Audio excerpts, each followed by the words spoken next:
innovation avec une rencontre passionnante avec Benoît Edoux de chez Lynx.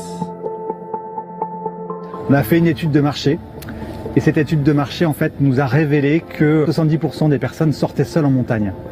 Et donc on se dit il y a un problème et donc ce produit-là vient accompagner. Alors après les gens faut qu'ils restent responsables et pas faire n'importe quoi. Hein. C'est pas parce qu'on a une ceinture, un casque, une dorsale qu'on peut envoyer du lourd. Hein. Il faut savoir ce qu'on fait. Hein. Alors ça c'est notre premier produit, la balise Lynx. C'est une balise d'alerte. L'idée en fait c'est de prévenir les proches en cas de difficulté, mais surtout là où on est un peu original, c'est d'aller solliciter les personnes qui sont à proximité. Il faut savoir quand il y a un accident en fait les personnes qui généralement les premiers secouristes en fait ça va être les gens qui sont à côté. Donc pour nous c'était vraiment important de travailler sur l'entraide et la solidarité dans ce projet-là. Ça fait partie un peu de l'essence du projet.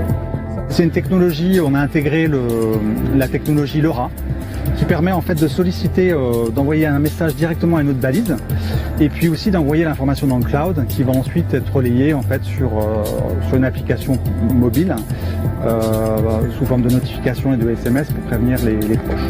Il y a deux modes pour envoyer le signal. Il y a tout d'abord un mode très simple, il y a une tirette mécanique. Ça rassure, c'est-à-dire que quand je la porte sur moi, je viens tirer dessus en fait, ça envoie l'alerte, j'ai pas de doute. La machine elle est éteinte, je tire dessus, ça envoie l'alerte, je suis pas inquiet.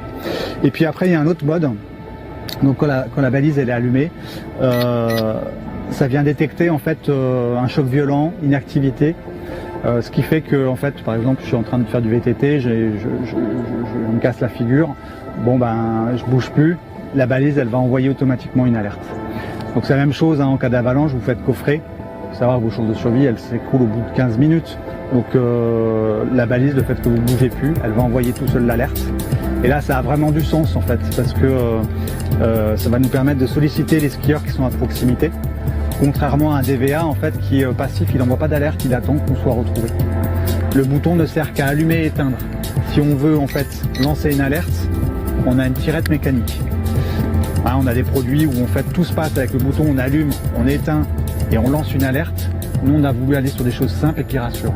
Parce qu'en fait en moment de panique, si je dois appuyer pour savoir si je l'ai éteint ou lancer mon alerte, en fait ça pose pour nous un petit problème. Par rapport aux montres connectées, elles sont connectées surtout avec le téléphone qui envoie le message en GSM. Nous notre balise elle est connectée aussi au téléphone, mais elle envoie aussi son message directement en radio. En fait, un téléphone, c'est pas capable de communiquer avec un autre téléphone en direct, c'est obligé de passer par le réseau. Mais s'il n'y a pas de réseau, en fait, ça marche plus. Les machines ne peuvent pas contacter les secours. Il faut que ce soit une personne qui renseigne, en fait, qui donne de l'information sur l'accident. Et donc, c'est les proches, on va dire les anges gardiens, qui vont appeler les secours si jamais il y a un problème. Alors, ce qui est génial avec cette techno-là, c'est que même si on ne l'a pas allumé, c'est dans votre sac et vous disparaissez, votre famille s'inquiète. En fait, on va pouvoir vous retrouver parce qu'avec une autre balise, on peut l'interroger à distance. Ça la réveille. Elle retourne ses coordonnées GPS. Donc on vous retrouve n'importe où, même s'il n'y a pas de réseau GSM ou réseau LoRaWAN. Le mode veille, c'est plusieurs mois. Et puis après en autonomie, en tracking très fin, ça va être, ça peut être 3 jours.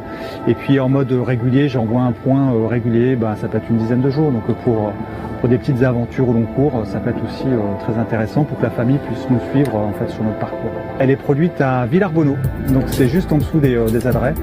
Et donc on a travaillé avec un partenaire local qui nous fait l'assemblage. Et puis alors pour ce qui concerne le test, en fait c'est nous qui nous allons nous en charger pour la première production, parce que c'est notre première production. On va vérifier que tout soit parfait avant de livrer nos clients. On a fait une prévente, ça s'appelle du crowdfunding, c'est du financement participatif. Ça nous a permis de faire un lancement marketing et puis initier cette première fabrication. Et puis notre site e-commerce en fait va être en place début avril. Donc ça va être réellement disponible début avril.